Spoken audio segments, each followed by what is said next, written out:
Over the years, the owners of Llanishen Reservoir have increasingly tried to stop public access.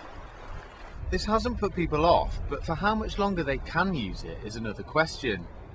Despite years of fierce opposition, the threat of redevelopment is moving closer.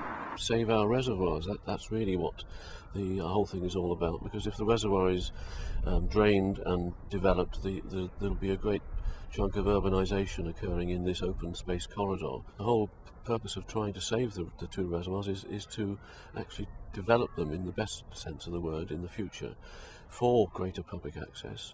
The Victorian reservoirs are listed structure and also protected environmentally. Despite being refused planning permission twice, Western Power still wants to build hundreds of new houses there. The draining of the reservoir is seen by some as a move closer to this redevelopment.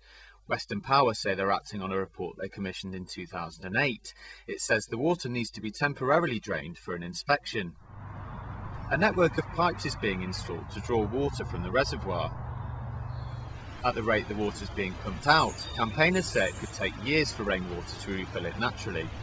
This is actually the closest that we've been able to get to where they're draining the water out of the reservoir, and as you can see behind me, these are the pipes that are doing it. Workmen arrived last week and they're allowed to drain off the top 3 metres, but with more pipes arriving today, residents fear they might actually drain more of the water.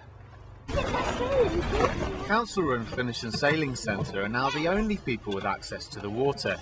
They've been training young sailors here for more than 20 years, relying on the cleanliness of the water and also the consistent wind conditions.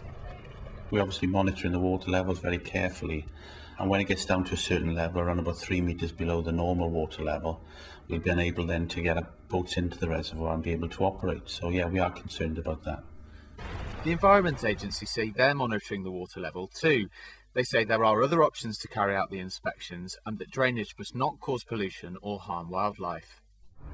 The banks of the reservoir are also protected, and campaigners fear that these could be damaged too.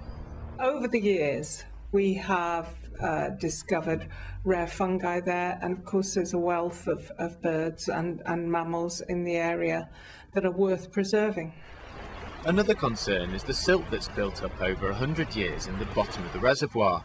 If more than 3 metres of the water is drained, it could travel down the pipes, then clogging up the banks of the Nantfal stream. Eventually the silt could end up in Roath Park Lake and potentially damage the wildlife there. Although the reservoir hasn't been used for drinking water for 35 years, the decreasing water level will soon mean it won't be used by anyone. Despite increasing uncertainty in the future of the reservoir, it's clear campaigners won't be giving up the fight against developers anytime soon. Chris Halpin, CGS News.